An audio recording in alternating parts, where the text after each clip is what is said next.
Before we jump in, a note on our content for this episode. This is created for adult audiences only. We advise listener discretion for graphic depictions of violence and child sexual abuse.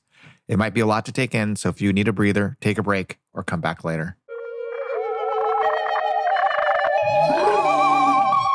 Hello, and welcome to episode number 10 of the Unofficial Official Story. I'm Dwayne, the guy writing jokes for the class clown. Hey, what up, everyone? I'm Jennifer, the fearless investigator. And I'm Koji, the so-called chief of the show. This is a podcast where we tell you the official story. We're going to take a look at the paranormal, conspiracies, unexplained phenomena, cryptids, and even true crime. And in this episode, we're asking the question, who killed JonBenet Ramsey? At the end, we'll tell you what really maybe happened. Indeed. But first, we brought a guest, psychologist and writer, Dr. John Mayer. Dr. John Mayer is a practicing clinical psychologist, author, and consultant. He received his doctorate from Northwestern University Medical School. He was honored by Cambridge as one of the top 2,000 scientists of the 20th century for his work in substance abuse in teens and families. I didn't know that about you, by the way, John. That was very interesting. Sorry. He consults to law enforcement, social service agencies, corporations, and healthcare facilities around the world. He's often the expert called in to headline cases involving youth. He's an acknowledged expert witness in court cases. And this is how I know him. He's an award-winning author and screenwriter. Welcome, John. Thank you so much for having me here. It's a fascinating topic.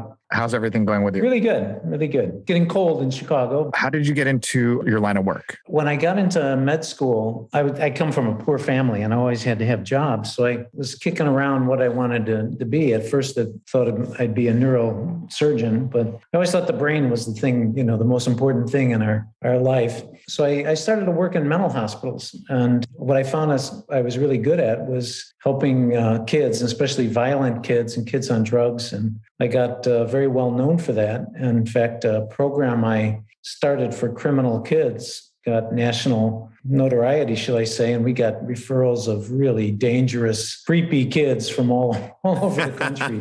And, that kind of catapulted me. And then even well before I graduated from Northwestern, I had a big reputation on dealing with criminals and kids who are violent and serial killing adults and all kinds of stuff like that. So that's what kind of started it off. It was a job.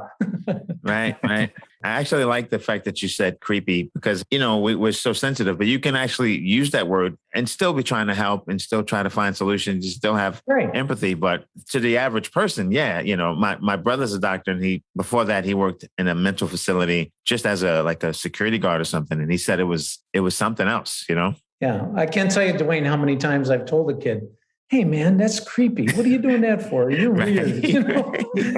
People are going to look at you weird if you do that. What kind of response do they give you when you tell them that? Well, it's real. They like that. That's one of the reasons I have a great rapport with kids of all kinds. I mean, gangbangers from the inner city of Chicago, killers, etc. I just tell it like it is, and they respect that. So many people in my field are, tell me how you feel. Right. Oh, I feel so bad. And I say, hey, man, you're going to do this. Here's what's going to happen to you. You might be making some chump change on the street, selling drugs at the corner for some dude. You're making less than what you would make at a McDonald's. Did you ever think about that?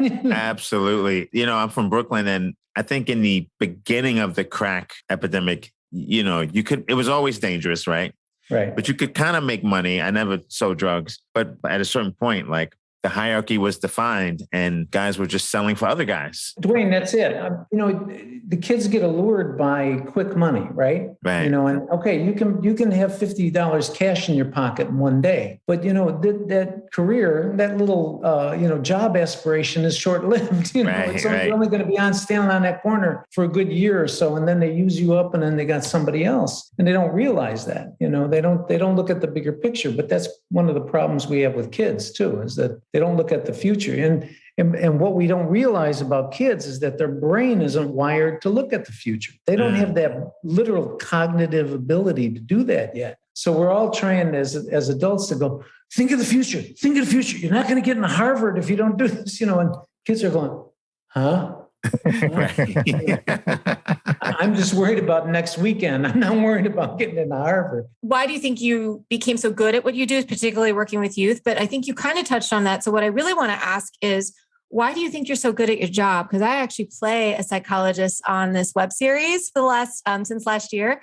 And my like super objective and MO being the psychologist on the show is that I just think it's interesting why people go bad, so to say. I like to discover that in people. And I always wondered that about people that work in psychiatry and psychology. So what is it about your job that you find so fascinating, you know? Well, I think you hit one thing on the head, which is to be interested in people. And Koji can relate to this, as Koji's a writer as well. And, you know, as a writer, one of the key skills you have to have as a writer is observation of people, right? And so the same interest that I have in my field, my day job, I call it, as a psychologist, is the same as I have as a writer, is to get behind the character. What is behind that? I'm a very good mimicker of people. And where does that come from? Because you observe. So like you, Jen, in your acting career and in the podcast, if you work on your mimicking skills, you know, to just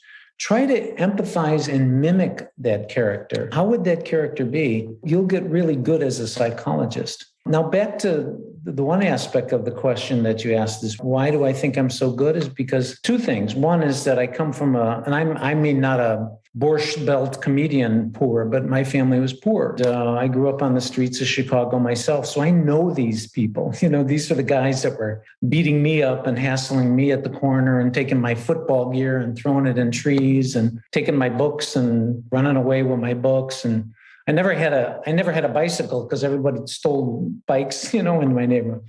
But long story short, I grew up with these guys. So I know these guys, the guys I hung around with, the guys I had to deal with every day. And so I think that's one aspect. And the other aspect is that I'm real. I don't play around with people. I call it like it is. And, you know, I've studied this. We have a lot of science in this field. And that's the other thing people don't realize. We're just not like, oh, gee, shucks. You know, I think this is maybe, you know, we know what we're doing in this field now after doing it for 100 years.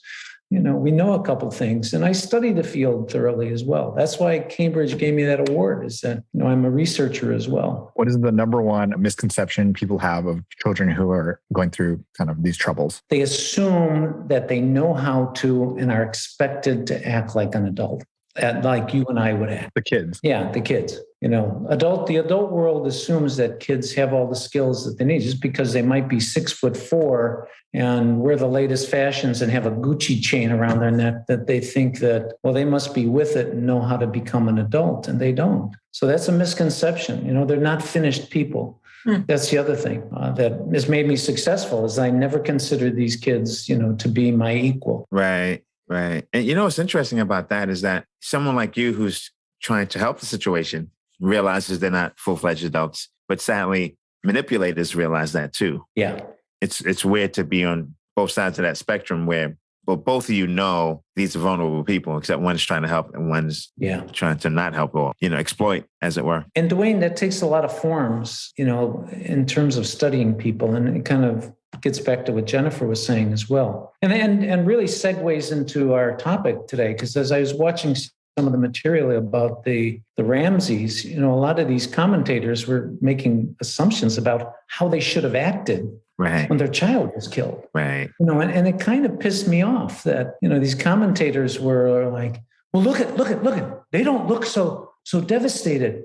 Well, how would you act? Is there any stereotypic way in which you're supposed to act when your child got brutally murdered? You know, but we'll get into that when we get into the topic. But it gets back to your point, is that one of the things that people don't get is that you really have to get inside the head of victims. You have to get inside the head of the family of victims, and how would they react? And there's no one single way to act. Before we begin, we want to note that since our subject this month involves real people, some of whom are still alive, we will take it on with a bit more seriousness than some of our previous episodes. We hope you understand. One of the things we all watched to give us some background on the subject was the 2020 documentary, The List, Who Killed JonBenet. So we'll put a link in the show notes. Here are the facts, guys. JonBenet Patricia Ramsey was born on August 6th, 1990. In Atlanta, Georgia. Her father, John, was a multimillionaire businessman, and Patricia, or Patty, her mom, was a Miss West Virginia beauty queen. JonBenet had one sibling, Burke, who was 3 years older, according to reports they lived a very comfortable and happy life in Boulder, Colorado. They had a 4,000 square foot house. And that was huge. In LA, that's like $10 million. Now, you've probably seen the disturbing pictures of her dressed up for the child beauty pageant, which is perhaps one of the reasons this case got national attention. Super curious, John, what do you think about those kinds of beauty pageants for girls? Didn't we coin a term earlier? Creepy? Right. You know, I think what's creepiest about this is the contrast. When you looked at the 2020 video, you know, and you see her at like Christmas time opening gifts as a normal little girl. And then the stark difference between her as this beauty queen to me was shocking and weird. Right. I haven't really been exposed a lot to those little kids that do that. And so I probably saw at some point years ago some brief video of that whole thing, but it was shocking to me to see the difference. Jennifer, you never did those beauty contests, did you, as a little girl? No, I didn't. And I'm glad I didn't. But I will say the only other thing that's comparable to that is child actors. You know, I always thought child acting is a weird thing. I think Julianne Moore at one point had said she thought children shouldn't be allowed. Anyone under 18 shouldn't be allowed to be actors. But I find that the beauty pageant thing for children is even on another level besides being a child actor, because it's with child acting, it's an art. I think it's different. It's a profession. They're working professionals. Whereas we're like the beauty pageant thing, I feel like has a little of that, but worse. I was telling you guys earlier that I watched Toddler and Tiaras because it's like a car accident. But the one time that I liked the show was when it was this little boy. I think he was probably like 8 or 9 years old. And he was competing in this competition to be the prince or whatever. And he was super excited because he got to wear nice clothes and he got to be fabulous. And it was really awesome to see because he was so excited. And it didn't involve him wearing swimwear or trying to look like an adult male or try to look sexy. So I thought that was the only time I thought, this is really awesome. And the father, who was this trucker looking guy, was really supportive of his son, who was clearly already very gay. And I loved that his father was supportive and that he wanted to be there. He was having so much fun. Whereas when I watch the little girls, a lot of times they're stressed. They don't look like they're having fun.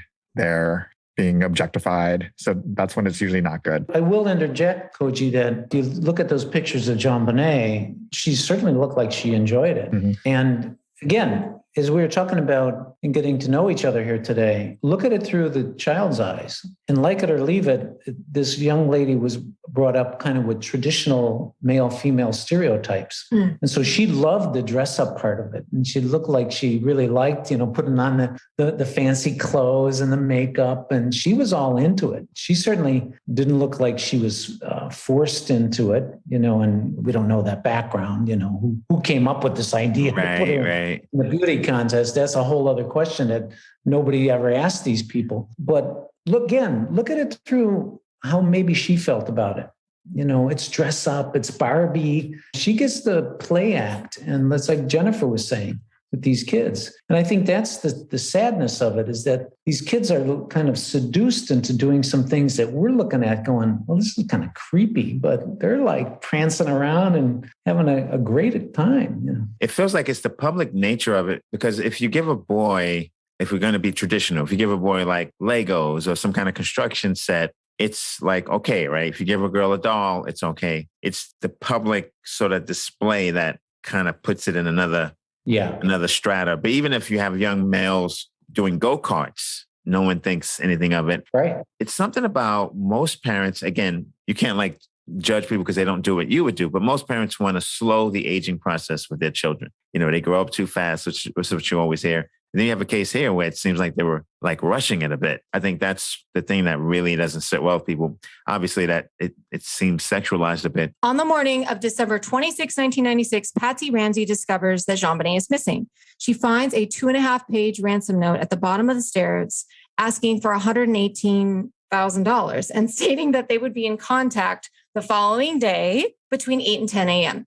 So the following day comes and goes, and there is no call from the kidnappers. The detective on the scene, Linda Arndt, claims that the parents didn't seem to notice or care. The detective encourages the family to see if they can find any signs that things are out of place in the house. Jennifer just said two things, which really I took umbrage at when I was watching the 2020. One of the reporters, and I didn't memorize the name, goes, you know, no killers, kidnappers' notes are 2.5 pages long. well, listen, lady, is there any rules to kidnapping a kid? Is there like a book you're given that these are the rules of kidnapping? So, I can't write a 2.5-page kidnap note. They have to only be 1 page and 3 sentences. That was a ridiculous statement. The second thing that I think I took umbrage is that, everybody talked about their reaction. This is where they started with, well, gee, you got this note and look at the reaction of these people. Oh, they don't look like the people that their daughter just got kidnapped or they're missing. Well, again, do people give parents a manual as to how they're supposed to act when their child is missing or kidnapped? So it started a cycle of, I think, the media already kind of jading the narrative towards the parents being guilty and maybe somehow responsible for this thing. And I took a lot of umbrage at that. For the note, I think the point for me was that that's a lot of note writing to write in the house when you're about to kidnap a little girl. I mean, I'm just speaking for myself. If I was going to break into your house and kidnap your child, my note would be pretty short, or I'd pre-write it, right? I wouldn't spend 2.5 pages writing. Except, Koji, the whole crime is not a quick crime. That's another thing I think that even some of the police were missing. Whoever did this spent a lot of time. This whole theory of there was accidentally the parents hurt the child and then they tried to cover it up and all this kind of stuff. Whatever crime here was committed, this took a lot of time. We had a fractured skull. We had this choking of her with the garrote. This is almost ritualistic. I've never heard that from anybody because they always mention how long the note is. I mean, that's all that anywhere ever talks about. But it should be from the perspective of, like what you said, Koji, if that's an anomaly that matters, it matters because they maybe wrote it there. And what kind of person would write that letter? And did it happen before or after she died?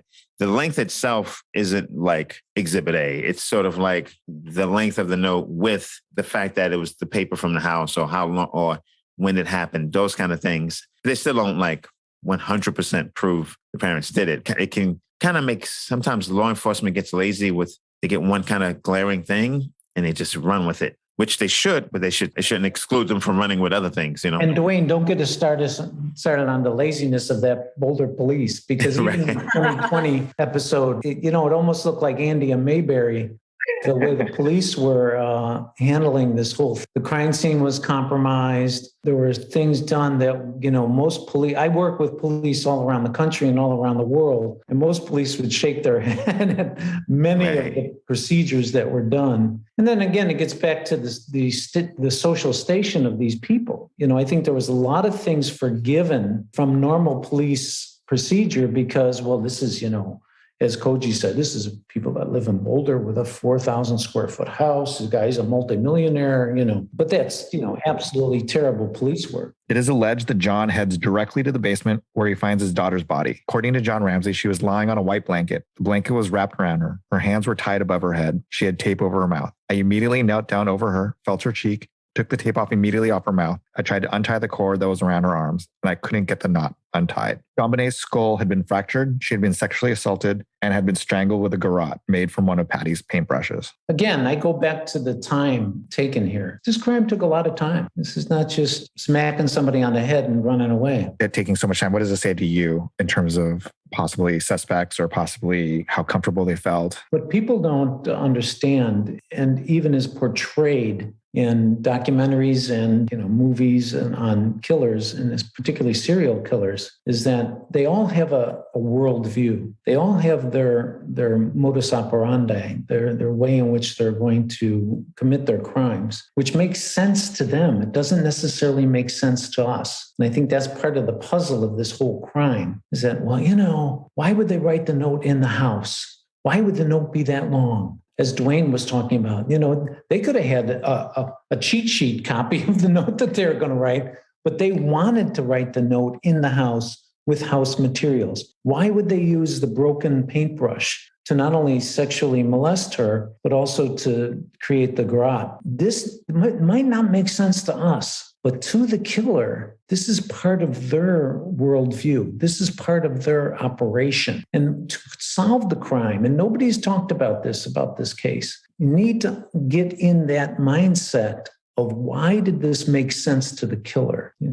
why did this make sense to this person doing that? So the length of time taken is part, to me, of a whole ritual that I've seen in serial killers that I've had to evaluate and called in on cases where, this is the way that person wanted to do this crime. So interesting. The suspects. There have been no significant leads in the case, but here are some of the people generally considered suspects by the public. Of course, John and Patsy Ramsey. First, it is important to note that both parents were exonerated in 2008 through DNA evidence. The general prevailing theory has always been one of them accidentally, as we talked about, killed JonBenet and then attempted to hide it by making up the kidnapping. Here are some of the facts, quote unquote, people cite as to why they think the parents did it. Inconsistencies to their story and the fact that they were not initially interviewed separately by the police, which is outrageous. Even in second grade, you separate and you ask the two people separately. Exactly. The fact that the ransom note was written from paper within the house, as we talked about. Fibers found on the duct tape were the same found on Patty's clothes. The dollar amount in the ransom note, $118,000, was the exact amount John received in his holiday bonus that year. I think that's the weirdest one, by the way. Yeah, but if your bonus pay is $118,000, you're really caked out. We're all in the wrong profession. Right. But the fact that they knew, they might know something of this family. Exactly. The fact that John went straight to the basement, moved the body upstairs, removed the tape, and put a blanket over it, essentially destroying or tainting all of the physical evidence. Of course, both parents completely deny any involvement in JonBenet's death. Yeah, I wanted to talk about that bonus, and I know you're intrigued by it, Koji, and I have a theory about that. Again, this whole thing, Jennifer is going to like this whole thing of empathizing with someone else or in a different era. These are the 90s, and it probably wasn't apparent in the 90s about hacking or getting into people's information through their computers or getting into their bank account. And I have a theory that the killer was probably savvy with, electronics or being able to hack in or somehow get into the information systems of the Mr. Ramsey in particular. But we wouldn't have thought about it, and the police wouldn't have thought about it in those days because it wasn't a thing in the 90s. Now we consider it like it's an everyday thing to get hacked or, scammed, etc. But that was a burgeoning industry there. And one thing I'll say about the John going straight down to the basement and messing with the crime scene, I think something that you said, John, really stands out to me. When you say, well, that's not how I would have acted. I think before I had a child, I would have said, well, that's crazy. I would definitely not do anything, right? But now that I have a child and I put myself in that situation, I think the first thing I would do is go to the body, lift him up and take him somewhere to help him. But in my head, I'm like, no, of course not. That's terrible. Oh yeah, that was another stark thing about the reporting that I'm going, yeah, you don't even have children. And then Patty, the mom, remember what she did when the child came upstairs and was laid on the floor? She said, I immediately put my body over her and hugged her and put my cheek to her. That's what a mom would do. Right. These high and mighty reporters are saying, well, this is strange behavior. And also the cops should have cleared the house before that, like as soon as they came, right? Well, that was another thing, Dwayne, they brought up in the 2020 report is that the cops did clear the house, but that they didn't go into that particular room where they found it. Yeah. There's where that Andy Mayberry police work is going on, Doesn't everyone watch like enough horror movies and thriller movies that people's bodies are usually in the friggin' basement? Like that's where the shit goes down. The cops should have known. Burke Ramsey, like his parents, Burke was completely exonerated through DNA evidence in 2008. Some investigators believe that Burke may have killed his sister over a fight about a late night pineapple snack, pineapple, which was later found in JonBenet's stomach. So he, like his parents, completely denies any involvement in his sister's death. And I just want to say real quick, if in 1996, you make so much money that your bonus is double what most people make in 1996, if not triple, I don't think you are short on pineapple.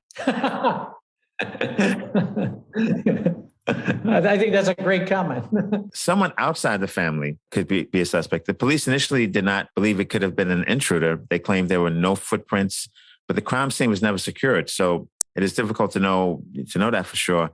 But some investigators, both amateur and professional, believe the police have not looked enough at the possibility it was someone outside the family. So here are some of those people. The town drifter. He was a convicted pedophile living in the area and was found with a picture of JonBenet from a magazine. DNA eventually cleared him. the electrician. He allegedly had a property dispute with the Ramseys. However, he too was cleared through DNA. The school teacher. A substitute teacher obsessed with the case confessed to killing JonBenet, but it was later discovered that he was lying and could not have been involved in the murder.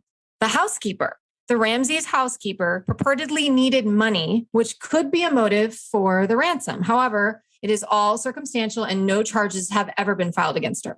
There was the town Santa. Allegedly, the town Santa took a special interest in JonBenet. Although this makes for a good story, apparently there is zero evidence of any involvement or wrongdoing.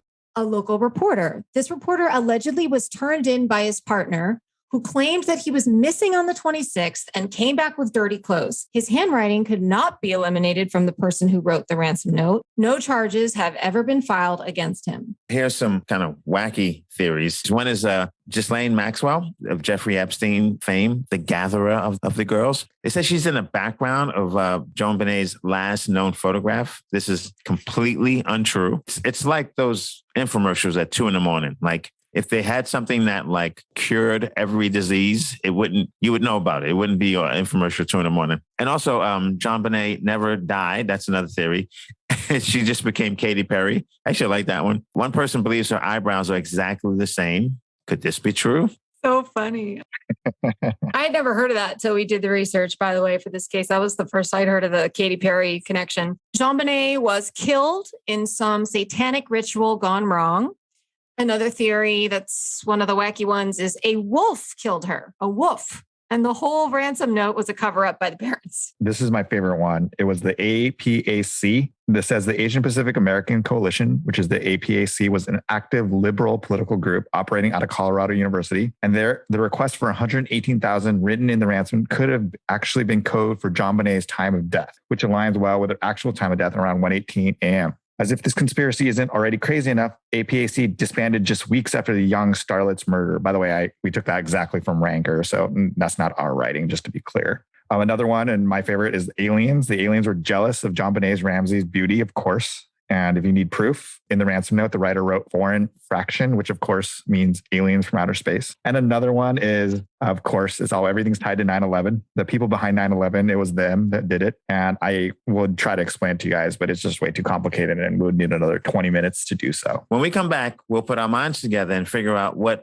really maybe happened. We can use your help. We aren't on a big network and we don't have big backers. We aren't getting paid. Wait, we're not getting paid?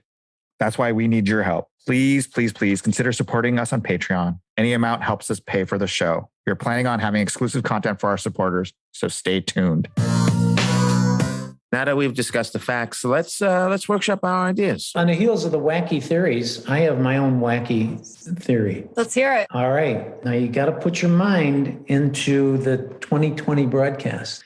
Anybody think about the eerie association of that Amy Robush, that reporter, the blonde reporter, and how eerily she looks like JonBenet and how interested she was in the facts. She didn't have that kind of manufactured reporter speak to her. And I got a feeling that JonBenet didn't die, and she is Amy Robush. She's about the right age. She's in her 30s.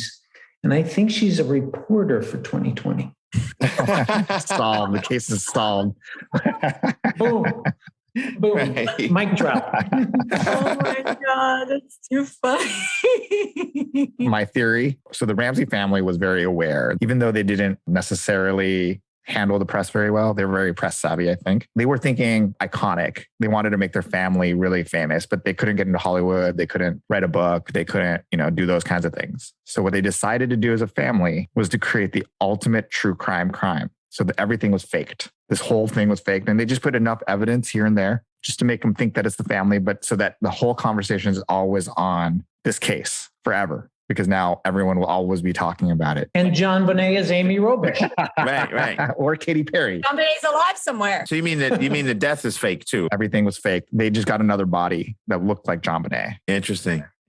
This one is tough. The father kind of makes sense. But the fact that it was so mishandled in terms of how they handled the first few days of the investigation, my theory would have to be it's someone in law enforcement. And you don't want to, say that, right? Because, to protect and to serve, and most law enforcement people do that. But I think even the person who told them, I think it was the Linda, who kind of seems like she seems to think and intimate that she thinks it's the father, but she's the one who told them to search the house again. And so it's kind of like that scene in The Godfather when he says, like, whoever comes to you and tells you to set up the meeting is the traitor, right? So whosever idea it was to search the basement is the person, or they know what happened. And so the fact that she told him, I think if I heard it correctly on the 2020 thing, like I think first time investigator person, she told him to search the basement. So it's either her or her superiors, because one, why do you put her on a case? It's like Ted Lasso, right?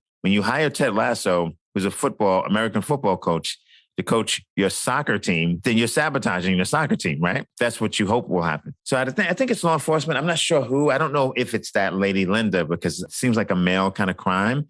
And I'm assuming that DNA was male DNA, but I would say either law enforcement or someone they, for whatever reason, had to cover it up for. And then that's by making it look like the parents, then like it only takes one person in law enforcement to taint that crime scene, to make it look like the parents. But then also you simultaneously can't prove it's the parents. And then you also force everyone else to stop looking for whoever it was. So I'm not saying it's like the whole Boulder police force, but it could just be one person in the force. But Dwayne, you kind of lead into my second wacky theory, and that is it's a community event.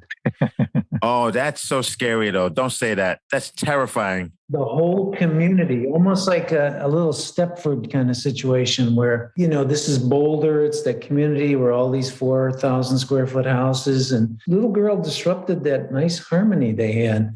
She can't, stand out so much. And so, and the ineptness of the police investigation and a lot of the things that were missed, the whole community came after this kid. What's scary about that is the fact that all their friends came over and no one thought, you guys can't be here. They touched everything. It does seem like they were all in on it. But then it becomes why, right? And then it's also my question, John, would be, are the parents in on it? Shades of Rosemary's Baby.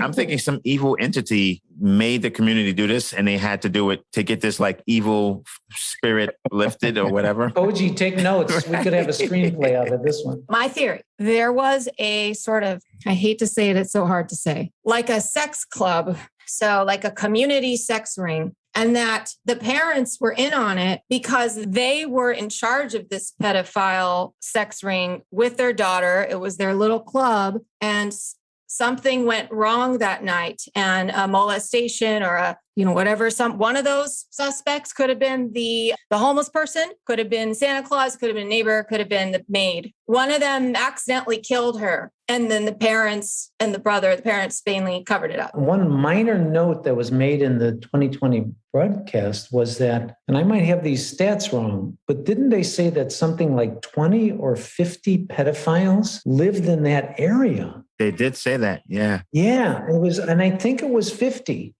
That's a hell of a lot of pedophiles in a small community like that, so I think you're onto something. Here's the thing is, I don't know who it was that accidentally killed her, but that's why there was somebody else's DNA on her because it was somebody else that, jizzed. Koji, am I going in bad territory here? Somebody did something at some point earlier that day, or I don't know. Maybe everybody was there. Right. And that's the thing. Is the DNA the killer's DNA or someone else's DNA? Isn't this what QAnon is all about? That there's a pedophile sex ring? Oh, yeah. So, it's not that far apart from those people. But John, love to hear your thoughts. Nobody's talked about this Detective Lou Smith, which I thought he was the best character in this whole story. I think this guy was onto something. He was the fellow who crawled through the window. And again, the Boulder police said, well, we didn't look at the window because, it didn't seem like it would provide any access. And this older fella just kind of crawls in through it like it's nothing. I think Lou Smith was on to something, and I in the direction of agreeing with him that it was an outsider. Jen, getting back to your theory, just to give you a statistic, it's very rare. I mean, the statistics are like 0.5% that a biological parent will do such a heinous sex act, an incestuous sex act with their own child.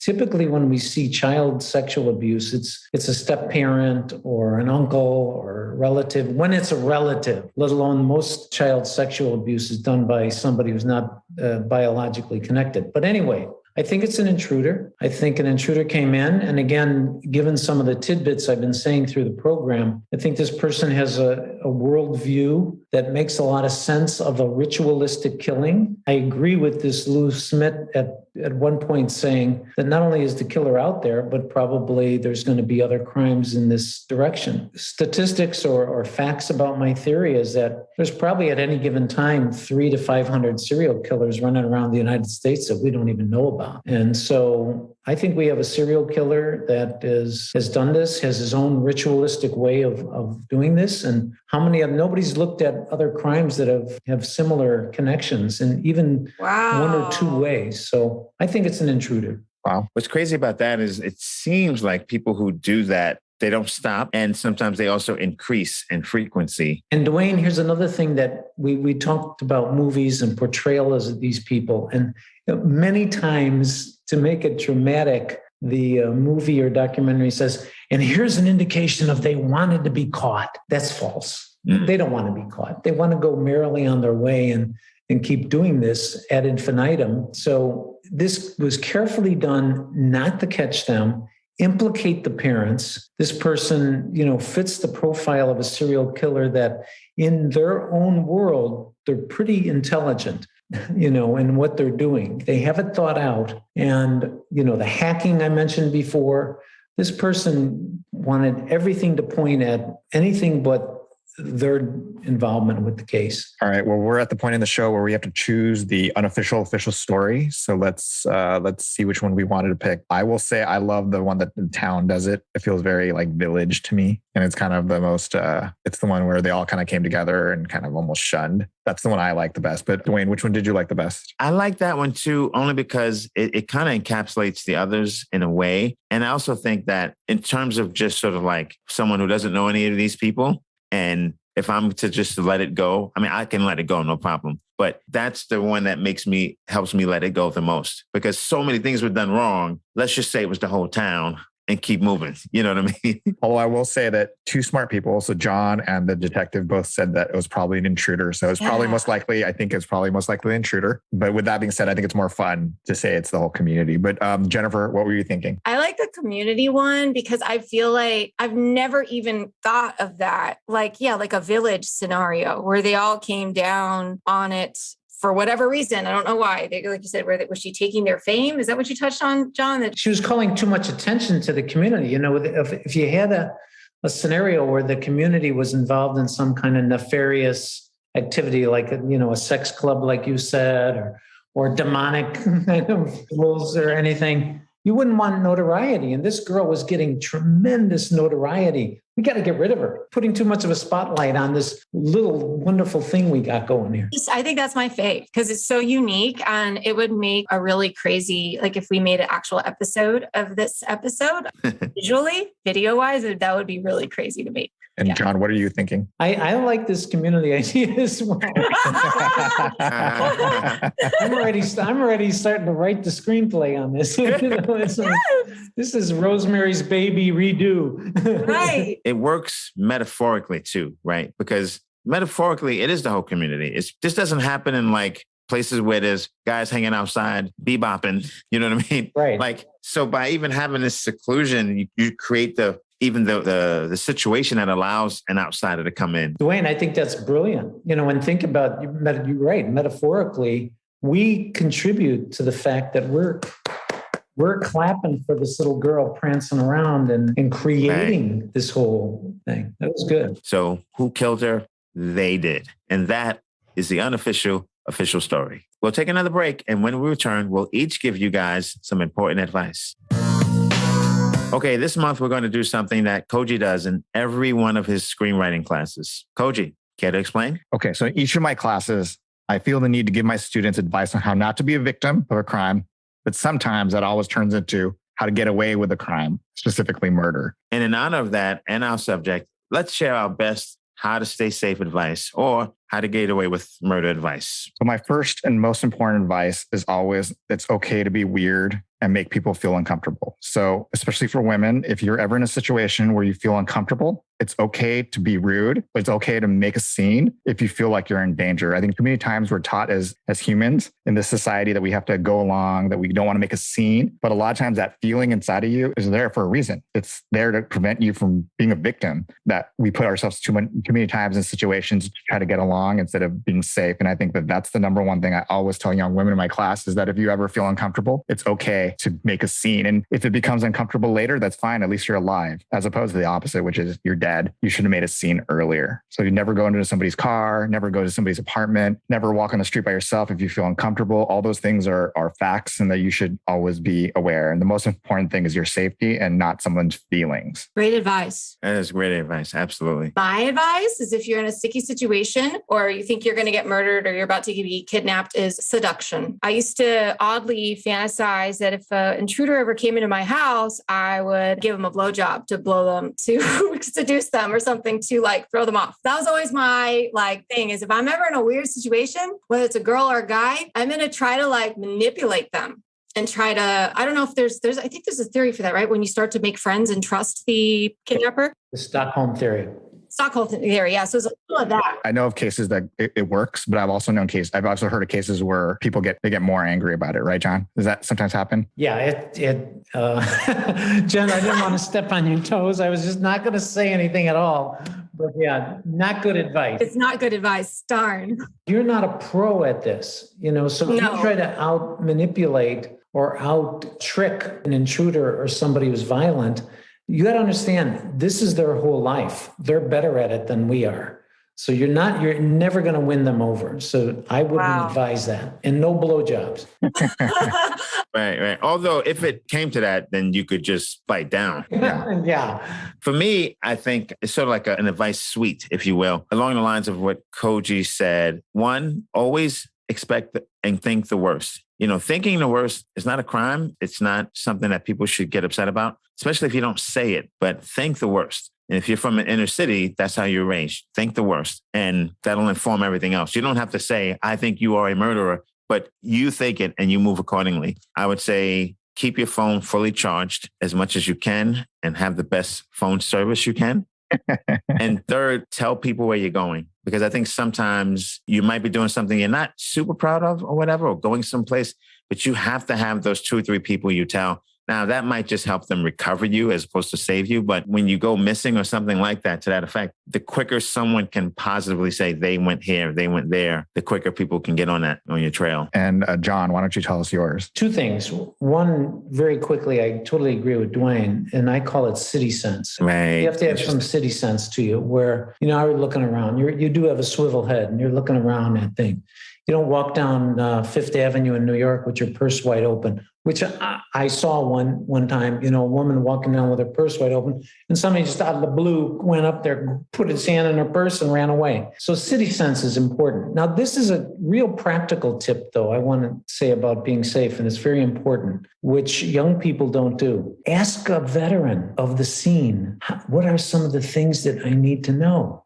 Like, for example, don't leave your drink unattended. Don't leave your purse on a stool. What kind of guys to look out for? What kind of girls to look out for? Ask somebody who's been around and been at the scene. I call it asking a veteran. Give me some tips. What should I do when I go out? And they'll give you some very practical advice, which listen to and take to heart. I noticed that no one said how to get away with murder. So I'll give my number 1 how to get away with murder advice, just so that we say both sides. My number 1 piece of advice is murder in different counties with different jurisdictions as much as possible. Because if you stay in one place, the flags will go up quicker. The more you move around, that's why the Golden State Killer got away with it for so long, was because he was murdering in different areas. And now people talk a little bit more than before, but still, different jurisdictions and bureaucracies make it a little bit more difficult to get caught.